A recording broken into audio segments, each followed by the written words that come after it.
로마서 5장 12절에서 21절까지 말씀 제가 봉독해 드리겠습니다. 그러므로 한 사람으로 말미암아 죄가 세상에 들어오고 죄로 말미암아 사망이 들어왔나니 이와 같이 모든 사람이 죄를 지었으므로 사망이 모든 사람에게 이르렀느니라. 죄가 율법 있기 전에도 세상에 있었으나 율법이 없었을 때에는 죄를 죄로 여기지 아니하였느니라.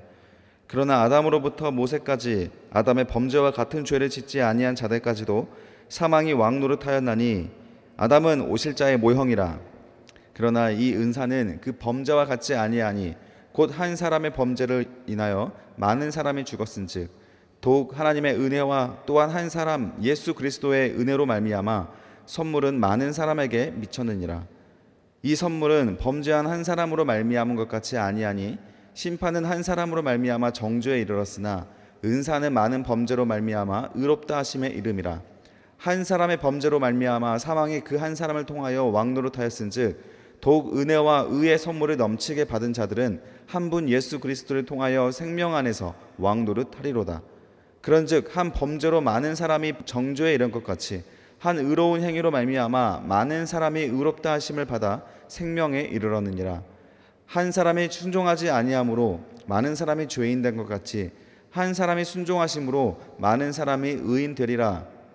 율법이 들어온 것은 범죄를 더하게 하려 함이라. 그러나 죄가 더한 곳에 은혜가 더욱 넘쳤나니 이는 죄가 사망 안에서 왕노릇한 것 같이 은혜도 또한 의로 말미암아 왕노릇하여 우리 주 예수 그리스도로 말미암아 영생에 이르게 하려 함이라. 아멘. 은혜로 정의가 나를 지배하게 하다라는 제목으로 말씀 증거하겠습니다. 오늘 말씀 그냥 혼자 읽어보면 굉장히 좀 난감합니다. 뭐가 이렇게 왕노릇하고 죄가 왕노릇하고 생명이 왕노릇하고 예수가 왕노릇하고 한 사람이 범죄하고 한 사람이 순종하고 좀 헷갈리는 내용들이 많이 반복해서 등장하고 있죠. 오늘 말씀을 우리가 한 이미지로 표현을 한다면 모두가 갖고 싶어하는 어떤 선물 박스를 우리가 받았습니다. 그런데 나는 과연 이 선물 박스 안에 도대체 뭐가 있길래 사람들이 이렇게 좋다고 말하고 이거 선물 주는 사람도 정말 소중한 것을 꺼내서 주듯이 우리한테 선물 박스를 이렇게 보내줬는데 이게 대체 뭘까? 그 내용을 이제 끈을 풀고 포장지를 뜯어서 그 안에 있는 내용을 설명하는 내용이 바로 오늘 말씀입니다. 예수께서 십자가를 지셔서 우리 인간에게 특히 이 믿음으로써 예수를 믿음으로써 하나님의 자녀로서 살아가고자 하는 우리들에게 주는 선물이 대체 무엇이냐? 이것 때문에 우리가 구원받을 수 있었던 거구나. 십자가의 원리가 소개가 되고 있는 장면이 바로 오늘 말씀이라는 거예요. 십자가의 원리 함께 다시 한번 살펴보면서 한 절씩 살펴보도록 하겠습니다. 12절에 보면 한 사람으로 말미암아 죄가 세상에 들어오고 죄로 말미암아 사망이 들어왔나니 이와 같이 모든 사람이 죄를 지었으므로 사망이 모든 사람에게 이르렀다라고 하고 있습니다. 우리의 죄가 어디서부터 왔다고 합니까? 한 사람의 범죄로부터 시작이 됐다라는 거예요. 여기에서는 이제 모형론, 대표론이 등장하게 됩니다. 태초에 아담과 하와가 선악과를 따먹은 일이 있었습니다. 그 선악과를 먹지 말라고 했던 최초의 율법이죠. 그 딱 한 가지의 법을 하와가 어기게 되죠. 그리고 아담에게도 같이 그걸 먹이게 됩니다. 그럼으로써 인간에게 죄가 들어오게 되었어요. 죄라는 것이 선악과를 먹는 그 행위가 죄가 아니라 하나님의 말씀을 어기고자 하는 것. 선악과의 기능은 인간으로서 하나님의 주시는 그 창조주와 피조물의 관계를 확립하는 것이었어요. 예전에 제가 한번 여기서 그런 예를 들었는지 모르겠는데 한 미국에서 애틀란타에서 한 교회에게 교회 주차장을 무상으로 제공해 준 주인이 있었다는 거예요. 어차피 쓰지 않은 땅이니까 그 넓은 부지를 그 교회에게 쓰도록 허락을 했는데 문제는 1년 365일 중에서 364일만 허락을 했다라는 거예요. 하루는, 그리고 그날은 주일로서 주일날 차가 많이 모이는 날 그 하루는 그 주인이 허락하지 않았다고 합니다. 근데 그 하루는 그 주인이 마음대로 정했다고 해요. 그 이유가 뭐냐면 그 주인이 그때 그 공간을 쓰기 위함이 아니에요. 그냥 텅텅 비워둡니다. 그런데도 허락하지 않았대요. 이 땅의 주인이 나라는 것을 알게 하기 위함이라고 했다라는 거예요. 그래서 이 교회가 이 땅을 사용하는 것, 주차장을 사용하는 것이 당연해지지 않도록 하루는 사용하지 못하게 했다라는 거예요. 물론 뭐 있는 그대로 대입하기도 좀 어려운 부분도 있긴 하지만 많은 부분에서 하나님께서 왜 선악과를 허락하지 않았는지, 왜 이 선악과를 우리가 먹음으로써 인간이 이런 심각한 죄에 빠질 수 있음에도 불구하고 선악과를 두었는지, 이거를 설명하는 데 있어서 조금 도움이 될 만한 예시가 되길래 소개를 해봤습니다. 선악과를 허락하는 이유가 뭐예요? 허락하지 않은 이유는 인간이 피조물이다. 너희는 창조주가 아니야. 너희는 하나님이 아니라 피조물이다 라고 하는 그 질서를 기억하게 하기 위한 단 한 가지의 조치였다라는 거예요. 다른 수만 가지를 다 허락하지만 단 한 가지만큼은 너희가 못해, 할 수 없는 것이 있어 라고 하는 것을 알려주는 기능을 했다라는 거예요. 최초의 율법이라고 볼 수 있는 것입니다. 그러나 인간이 그 한 가지를 하지 말라고 하는 그 한 가지가 더욱 먹음직스럽고 보암직하고 지혜롭게 할 만큼 탐스러운지라 하와가 그렇게 해석하지 않습니까? 사탄이 그렇게 말해주니까, 사탄이 유혹을 하니까 하와가 그 유혹이 넘어가서 그 한 가지 하지 못하게 되는 것을 더 하고 싶어지는 욕망을 갖게 되고, 하나님께서 하지 말라고 하는 것을 나도 하나님처럼 되고 싶은 마음에 선악과를 취하게 되는 것, 이 행위가 죄입니다. 하나님께서 하지 말라고 하는 것. 그리고 선악과는 선과 악을 알게 하는 열매예요. 선과 악을 내가 결정하겠다라는 거예요. 자기중심성이죠. 왜 하나님께서 선과 옳고 그름을 하나님이 결정합니까? 우리가 결정하겠습니다. 우리 문화에 따라, 우리의 선호에 따라, 우리의 정서에 따라 우리가 헌법을 정하고 우리가 옳고 그름을 정하겠습니다라고 하는, 옳고 그름을 정의 내려고자 하는 태도가 바로 선악과를 먹었던 태도라는 것이죠. 오늘날에도 우리가 신앙이 존재하고 신앙의 법이 존재하고 헌법이 존재하지만 헌법에서 우리의 신앙의 법이 통하지 않죠. 이건 종교에 속하기 때문에 그렇습니다.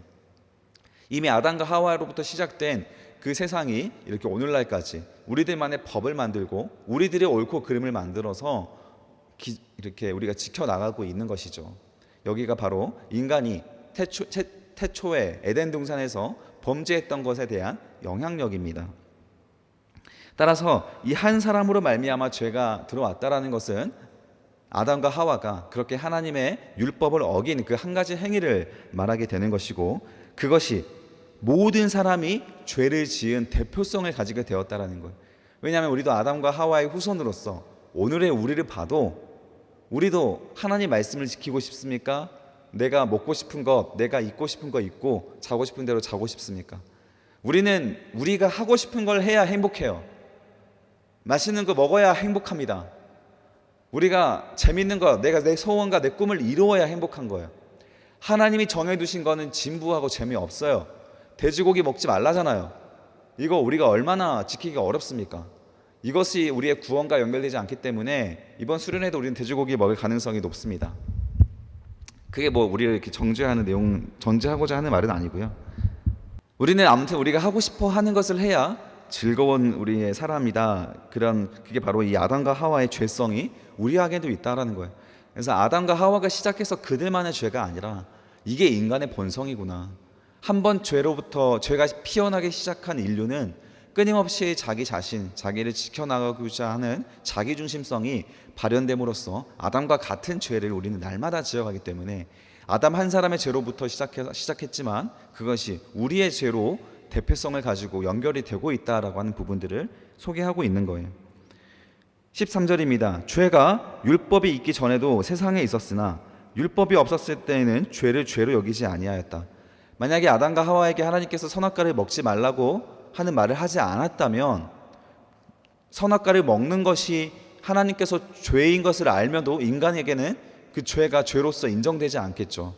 하나님께서 하지 말라는 말을 안 했으니까요. 그게 바로 율법의 기능이잖아요. 그래서 우리가 하나님이 싫어하는 우상 숭배를 하더라도 그것이 성경에 기록되어 있지 않거나 율법으로 명시되어 있지 않았다면 우리는 그것이 죄라는 것을 알지 못하는 거예요. 그러니까 죄가 존재하지 않게 되는 것이죠. 14절입니다. 그러나 아담으로부터 모세까지 아담의 범죄와 같은 죄를 짓지 아니한 자들까지도 사망이 왕노릇하였나니 아담은 오실자의 모형이라 라고 하고 있어요. 15절입니다. 그러나 이 은사는 그 범죄와 같지 아니하니 곧 한 사람의 범죄를 인하여 많은 사람이 죽었은즉 더욱 하나님의 은혜와 또한 한 사람 예수 그리스도의 은혜로 말미암은 선물은 많은 사람에게 넘쳤다. 하나님의 은혜가 어디 범위까지 뻗어나가야 하나라는 거예요. 14절에 보면 아담으로부터 모세까지, 모세는 이제 율법을 하나님께서 명시했던 그 시간이고요. 아담으로부터 모세까지, 아담의 범죄와 같은 죄를 짓지 아니한 사람까지도, 그래서 아담과 같이 선악과의 범죄를 짓지 않은 사람까지도 사망이 이 세상을 다스리는 시대가 되었기 때문에 사망이 왕노릇했다라는 거예요. 그래서 왕노릇했다라는 것은 그 죄의 권세 아래 모든 인간이 굴복할 수밖에 없는 힘을 죄가 갖게 되었다라는 거예요. 그걸 바로 사망이라고 표현을 하는 겁니다. 이게 선악과를 통하여서 얻게 된 대가잖아요. 그래서 하나님의 은혜가 이제는 우리를 구원하기 위한 은혜의 범위가 확정되게 되는데, 그 확정되는 범위는 모든 사람이 죽은 그 사망의 범위까지 이르게 되었다라는 것을 설명을 하는 거예요. 따라서 하나님이 우리를 구원하고자 한다면 그 사망을 대신 감당할 수 있는, 그 사망의 죄와 저주를 대신 담당해야 하는 한 존재가 필요했다라는 것이죠. 그게 바로 우리가 알고 있는 예수 그리스도의 사역이 되는 것입니다. 왜 예수께서 죽으셔야만 했습니까? 왜 예수께서 우리의 죄를 짊어지시고 십자가에서 잔인한 그런 고문과 고통을 당하셔야 했습니까? 그건 바로 이 죄로 인하여 시작된 그 사망이라고 하는 저주가 거기까지 이르렀기 때문에 그런 거예요. 따라서 우리가 짊어져야 했던 인간의 죄성에 대한 대가가 예수 그리스도의 십자가라는 거예요. 그래서 내가 죄인이다라고 연결이 됐을 때 나는 그 죄인으로서 의롭게 될 가능성이 전혀 없구나. 그러면 나도 사실 아담과 하와와 다르지 않은 자기 중심적인 삶을 살아가서 이거를 먹으면 죽는다라고 하는 그 사망의 저주에 나도 벗어날 수가 없구나. 여기가 인정되는 것이 내가 죄인으로서 인정되는 그 장면과 같다라는 거예요. 여러분, 우리 수련회에서 우리 예수님을 만나서 고백하는 시간이 있을 겁니다. 그때 이 죄가 고백되는 것이 바로 우리가 예수를 만나는 순간에 이루어지는 고백이에요. 그 고백은 이 죄 때문에 나도 자기 중심성에 의하여서 나도 그 사망에 이를 수밖에 없는 존재구나. 하나님이 명시해 놓으신 절대 먹지 말라고 하는 그 선악과를 먹을 수밖에 없는 연약한 존재, 죄인이구나 라고 하는 것을 인정함으로써 그 사망의 잔을 내가 마셔야 한다라는 것을 인정한다라는 거예요. 우리가 양육할 때나 우리 청년들한테도 우리가 같이 이야기할 때 십자가를 통하여 우리가 구원을 받는다고 하는 것에 대해서 이해를 잘 못하고 있는 분들이 굉장히 많습니다. 우리는 십자가의 사형을 당할 만큼 죄인이라는 것을 인정하지 않고 있어요. 그래서 예수 그리스도가 절대적으로 우리에게 필요한 것처럼 느껴지지 않는 거예요. 실제로 갑자기 경찰들이 들어와서 여러분들을 잡아간다고 해보십시오. 여러분들은 어떤 태도를 취할 겁니까? 왜 잡아가십니까? 내가 무슨 죄를 지었다고. 그래서 변호사를 선임하여서 여러분들의 죄를 변호할 겁니다. 이것처럼 하나님께서 갑자기 우리들을 죽이시거나 갑자기 우리를 멸망에 빠뜨리신다면 우리는 하나님 앞에 항변할 거예요. 내가 무슨 죄가 있어서. 바로 여기에요. 억울함이 드러나지 않습니까? 억울함. 나는 그렇게 심각한 죄를 짓지 않았어요. 나는 그렇게 누군가가 갑자기 나를 멸망시킬 만큼 사형에 해당되는 죄를 짓지 않았어요. 그 사형에 해당되는 죄가 로마서 1장에서 굉장히 길게 설명되잖아요. 그 잊어버리신 분들은 다시 한번 로마서 1장을 펼쳐서 사형에 해당하는 죄를 읽어보십시오. 우리가 해당되지 않은 죄가 없어요. 이 죄를 하나님께서는 죄의 시작, 아담으로부터 시작된 자기중심성으로 인한 죄의 결과라고 소개를 하고 있는 거고요. 이 결과가 바로 사망이구나. 그런데 나중에는 이것이 사망이라는 것을 하나님이 정하심을 알고도 인간으로서 어쩔 수 없이 일어나는 그런 행동이지 라고 하면서 나도 그런 일들을 행함에 있어서 아무런 가책이 없고 남들도 그런 일을 행함에 있어서 뭐 어때? 하나님께서 우리를 사랑하시는데 우리 인간이 연약한데 이 정도는 할 수 있는 것이지 라고 하면서 죄의 심각성을 낮추어 버리는 그런 일이 우리에게도 일어나고 있다라는 거예요. 그러니까 예수 그리스도가 우리를 위해 그렇게 모진 고문과 고통을 당하며 십자가에 못 박혀 돌아가신 것이 나를 위함이라고 하는 것과 연결이 잘 되지 않은 거예요. 결국 구원은 나의 죄성을 확인하고 인정하는 것에서부터 시작이 되는 겁니다. 그 말씀을 이렇게 하는 거예요. 그것을 바로 15절의 마지막 부분에 예수 그리스도의 은혜로 말미암은 선물, 그 선물이라고 표현을 하고 있는 거예요. 선물. 16절입니다. 또 이 선물은 범죄한 한 사람으로 말미암은 것 같지 아니하니 심판은 한 사람으로 말미암아 정죄, 진노에 이르렀으나 은사는 그 선물이죠. 같은 말입니다.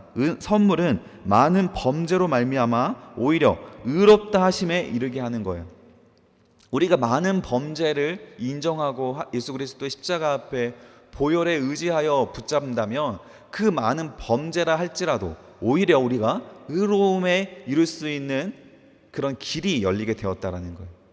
이 장면을 앞에 구절에 대한 이해 없이 여기만 보면 좀 오해의 소지가 굉장히 많습니다. 그래서 우리가 지금 5장 앞에서부터 계속 봤던 거, 믿음이라고 하는 부분들이 계속 강조됐잖아요. 범죄로 인하여 의롭다 하심에 이른다. 그러니까 범죄가 있어야 우리의 범죄가 오히려 예수 그리스도의 의로움을 더 느낄 수 있게 해준다. 이렇게 해석해버리면 곤란한 거예요. 우리의 믿음이 우리가 이 범죄함을 예수 그리스도의 십자가 앞에 다 고백하고 회개하고 두 번 다시 반복하지 아니할 그런 결단과 우리가 정의로움으로 살아갈 우리의 태도가 의로움에 이르게 하는 거예요. 그게 바로 믿음이라고 했잖아요. 믿음. 17절 보십시오. 한 사람의 범죄로 말미암아 사망이 그 한 사람을 통하여 왕노릇하였은즉, 다시 한번 말씀드리지만 이 왕노릇은 우리가 왕노릇하는 그 죄 아래에 있다면 그 죄의 권세 아래, 사망의 권세 아래 벗어날 수 없는 절대 권위를 말하는 거예요. 그래서 아담의 범죄로 말미암아 우리가 사망의 왕노릇하는 곳에 들어갔으나 더욱 은혜와 의의 선물을 넘치게 받는 자들은 한 분 예수 그리스도를 통하여 생명 안에서 왕노릇하게 된다라는 거예요. 그래서 내 죄를 깨닫고 고백하는 사람들이 생명의 왕노릇하는 권세로 들어가는 거예요. 그러면 그 생명으로부터 우리는 또 지배받게 되는 것이죠. 생명, 그 예수가 우리를 지배하기에 사망이 지배되었던 우리와는 정다른 길을 가게 되는 거예요. 생명이 우리를 지배하는 것과 사망이 우리를 지배하는 것의 온도 차이를 생각해 보십시오. 날마다 우리 마음속에 분노와 미움과 정죄와 자기 자랑이 가득한 교만 덩어리였던 그 죄성에서 벗어나서 생명은 무엇입니까? 사랑과 소망과 믿음과 하나님과 동행하는 그 희락과 온유와 자비와 양성과 오래 참음과 이 모든 것들이지 않습니까? 이런 것들이 우리를 지배하기에 사망의 영향력이 없는 우리들로 살아가게 된다는 거예요. 이게 하나님이 주시는 선물이라는 겁니다. 따라서 믿음을 가진 자들에게는 사망에서는 절대 얻을 수 없었던 생명의 열매들이 맺혀지기 시작하는 거예요. 이 세상 것들이 없어도 행복한 거예요. 내 인생이 잘 풀리지 않아도 행복한 거예요. 누군가가 인간관계에 분쟁이 있을 때 오히려 화평으로서 중재할 수가 있는 거예요.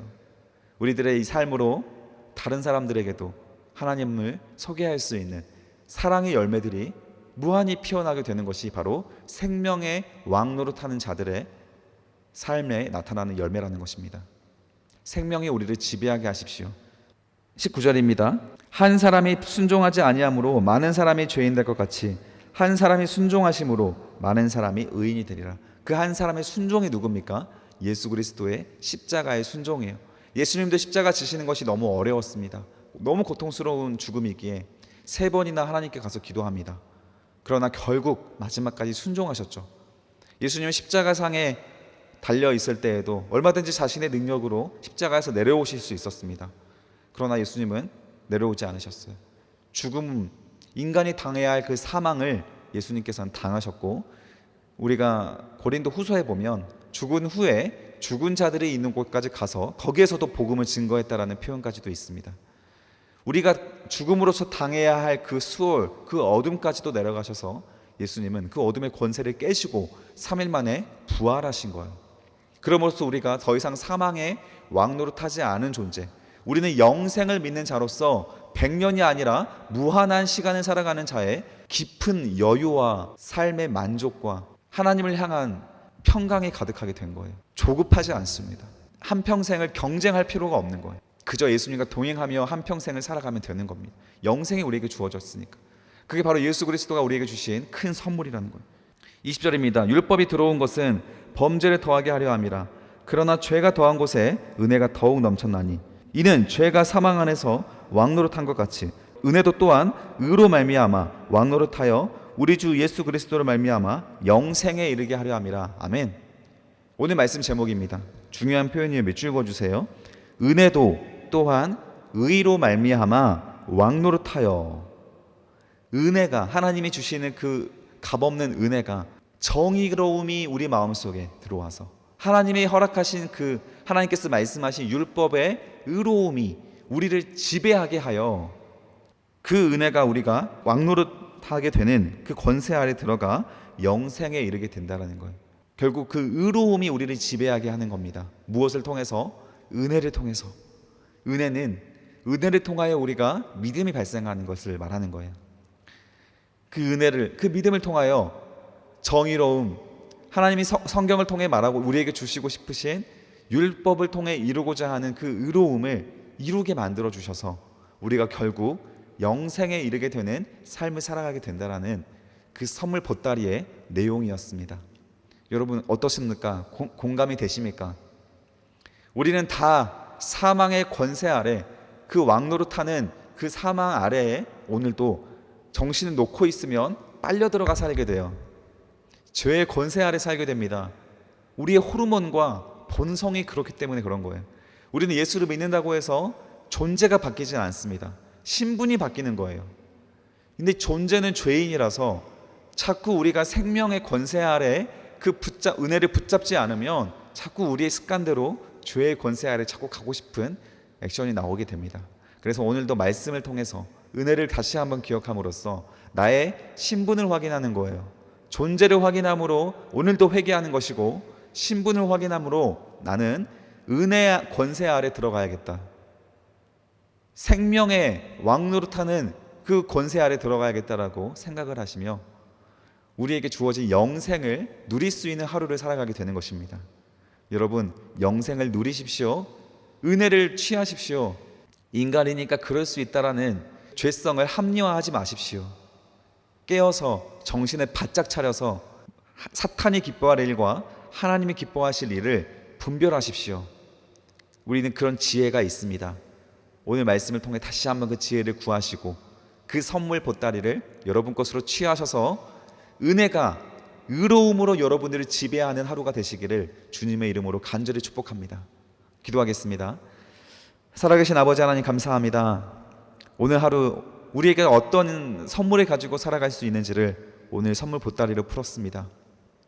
하나님, 이 은혜를 주신 선물을 우리가 가벼이 여기지 않게 하시고, 우리가 어리석어 나는 예수께서 십자가를 지심으로 구원할 만큼 심각한 죄인이 아니라는 생각을 떨쳐버리게 하여 주시옵소서.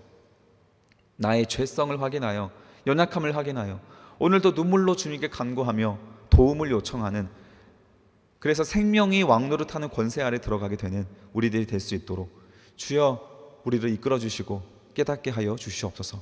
감사드리며 예수님의 이름으로 기도드립니다. 아멘.